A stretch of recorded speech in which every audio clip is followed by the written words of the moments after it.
हाँ, तो अभी तक हम अच संधि प्रकरण के अंतर्गत अवंग स्फोटायनस्य सूत्र तक के सूत्रों का अध्ययन कर चुके हैं।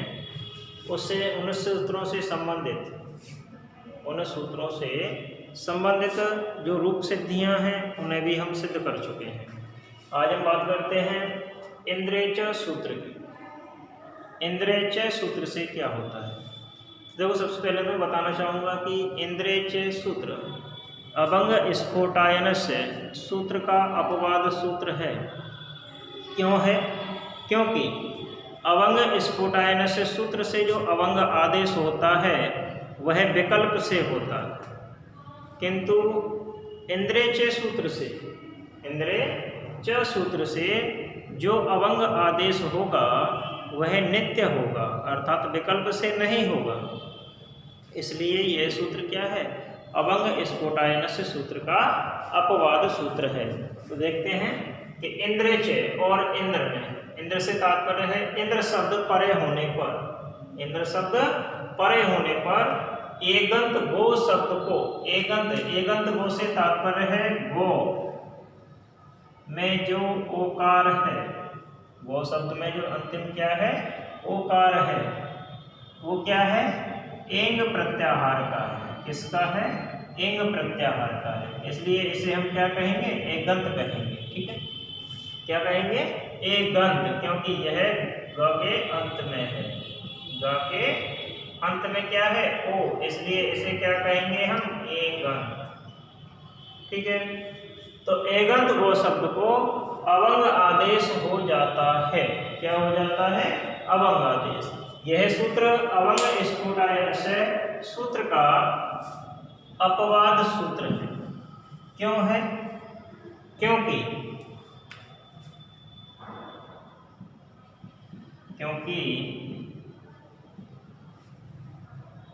इस सूत्र द्वारा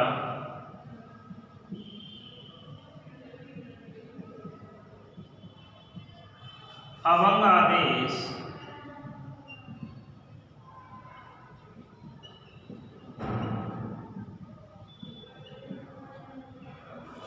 नित्य होता है, जबकि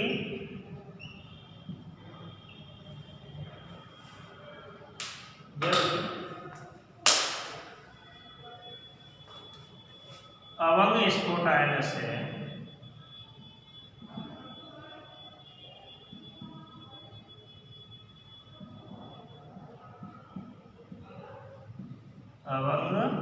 स्फोटायनस्य सूत्र द्वारा यह आदेश विकल्प से होता है। कैसे होता है? विकल्प से।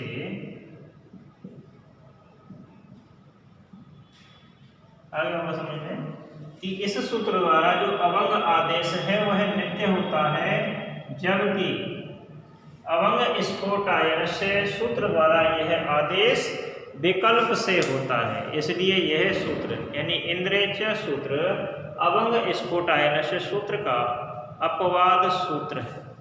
जैसे इसका एक उदाहरण है गवेंद्र।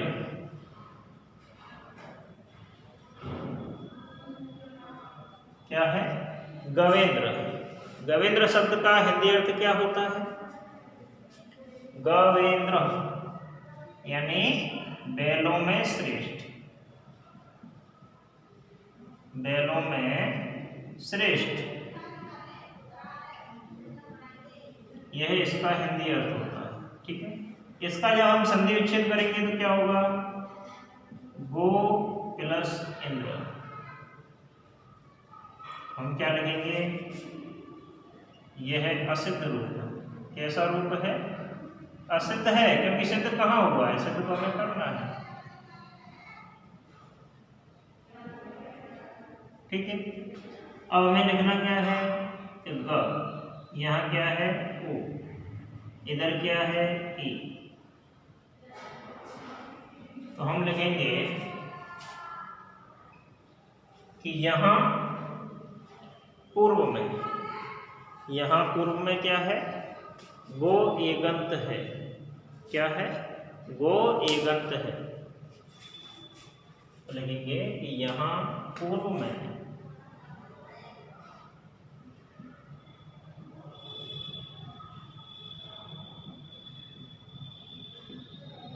गो एगंत है तथा उसके बाद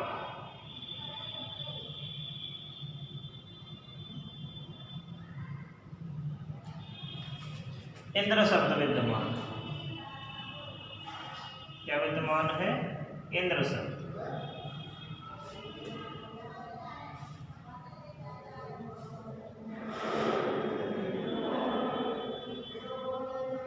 ठीक है, तो हमारे पास दो ही स्थिति होनी चाहिए कि पहले तो क्या होना चाहिए, एगंत गो शब्द, और उसके बाद क्या होना चाहिए, इंद्र शब्द। तो इंद्र शब्द है, तो हम ओ के स्थान पर क्या करेंगे, अवांग आदेश, यानी अब। क्या करेंगे, अब और इंद्र। तो हमें लिखना क्या है कि इंद्र के सूत्र से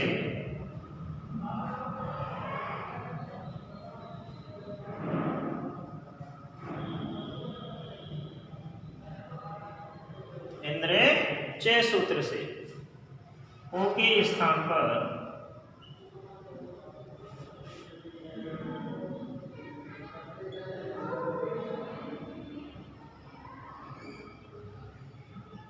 अवग, यानी अब आदेश हो जाता है। ठीक है, एक के स्थान पर क्या हो गया, वो आदेश हो गया। अब हमें क्या करना है, अब हमें देखते हैं कि यहाँ पूर्व में हमारे पास क्या है, आवर्ण अच, और यहाँ क्या है हमारे पास ई। ठीक है, तो हमें सूत्र क्या लिखना है, आदगुण है सूत्र, क्योंकि आदगुण है सूत्र से आ प्लस ई के स्थान पर क्या हो जाता है, ए गुणादेश हो जाता है। ए गुणादेश जब हो जाएगा तो हमें गवेंद्र का संधि विच्छेद प्राप्त होगा, रूप सिद्धि प्राप्त होगा। तो हम लिख सकते हैं, देखो इधर देख लेते हैं। ठीक है, गव इंद्र, तो हमारे पास स्थिति है, चलो मैं इसे मिटा देता हूं अभी।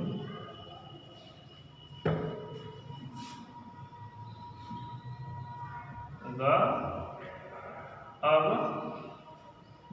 इंद्र लिखेंगे, यहां पूर्व में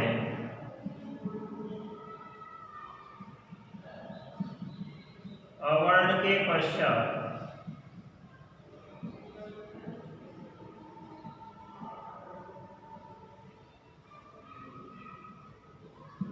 ई विद्यमान। क्या विद्यमान है, ई विद्यमान है। ठीक है, अब हमें क्या लिखना है, ग। अब आ और ई के स्थान पर ए।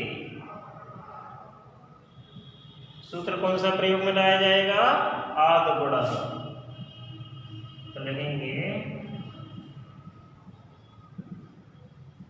आद गुण है सूत्र से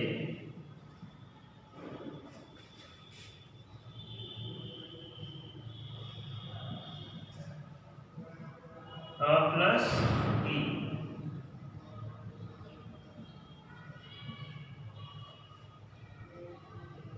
दोनों वर्णों के स्थान पर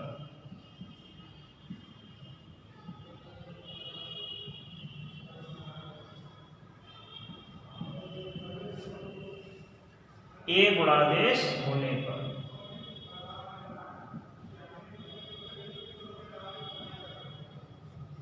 ए गुणादेश,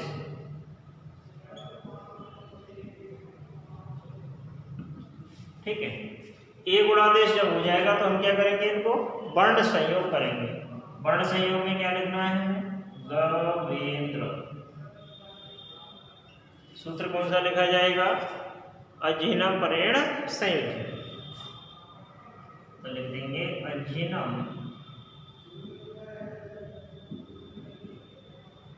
परेण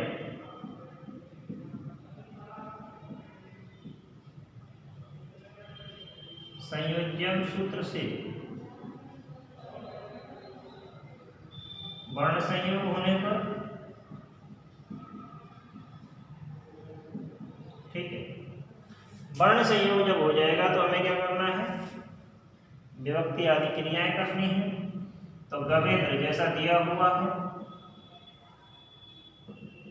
गवेंद्र, ठीक है, गवेंद्र लिखने के पश्चात हमें सूत्र कौन सा प्रयोग में लाना है, कृतद्धित समासास्य सूत्र से। तो हम लिखेंगे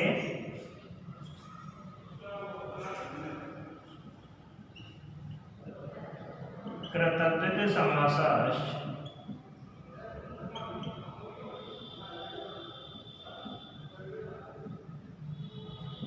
सूत्र से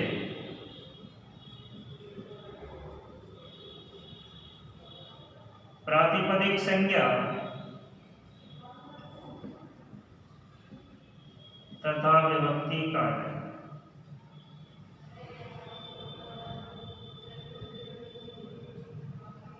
ठीक है। इस प्रकार से गवेंद्र शब्द की क्या होती है, रूप सिद्धि हमें प्राप्त होती है। अगला सूत्र है दूरात दोते च। दूरात दोते, दूरात से मतलब है दूर से संबोधन में क्या होता है, जो वाक्य प्रयोग किया जाता है उस वाक्य की टी को, यानी टी संज्ञा को, टी संज्ञा के लिए हमने सूत्र पढ़ा था अचो अंत्यादि टी सूत्र पढ़ा था, ठीक है। तो जब टी संज्ञा हो जाती है उसके पश्चात तो उसकी टी को दूर से संबोधन देने में जो वाक्य प्रयोग किया जाता है उसकी टी को विकल्प से प्लुत हो जाता है। तो देखो प्लुत के लिए कोई विशेष चिन्ह प्रयुक्त होता है इस प्रकार से, प्लुत के लिए कोई विशेष वर्ण नहीं है, ठीक है। प्लुत के लिए केवल हम इस प्रकार का एक चिन्ह प्रयोग में लाते हैं जिससे हमें पता चलता है कि ये प्लुत है। क्या है, प्लुत है। तो इस सूत्र द्वारा संबोध्यमान व्यक्ति के संज्ञावाचक शब्द की, संबोध्यमान जिसे हम संबोधित कर रहे हैं, दूर से आवाज देके पुकार रहे हैं, जिसे बुला रहे हैं, ठीक है। तो इस सूत्र द्वारा संबोध्यमान व्यक्ति के संज्ञावाचक शब्द की टी को ही विकल्प से प्लुत होता है। केवल टी संज्ञा क्या होता है, विकल्प से प्लुत हो जाता है। तो हम लिख सकते हैं कि अर्थात, तो कहने का तात्पर्य है कि दूर से, कहां से, दूर से, दूर से खड़े व्यक्ति को बोध कराने के लिए, या ऐसे लिख सकते हैं कि दूर खड़े व्यक्ति को, दूर खड़े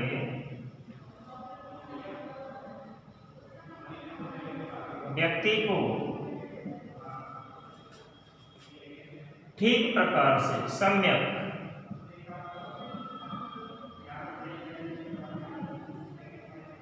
बोध कराने के लिए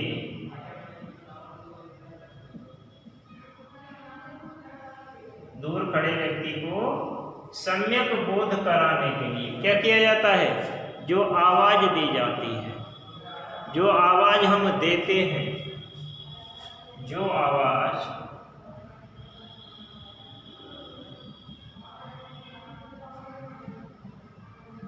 हम देते हैं उसे क्या कहते हैं, संबोधन कहा जाता है। क्या कहा जाता है, संबोधन। तो उसे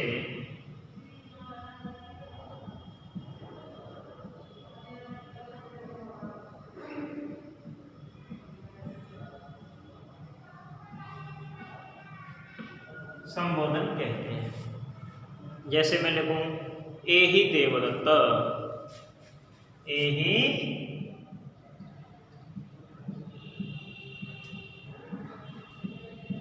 देवदत्त, इसका हिंदी अर्थ क्या है, हे देवदत्त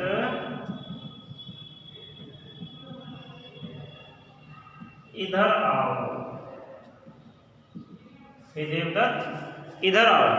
तो कहने का तात्पर्य है जब दूर से हम किसी व्यक्ति को क्या करेंगे, पुकारेंगे, बुलाएंगे, तब हम जो आवाज लगाते हैं उसको क्या कहा जाता है, संबोधन कहा जाता है।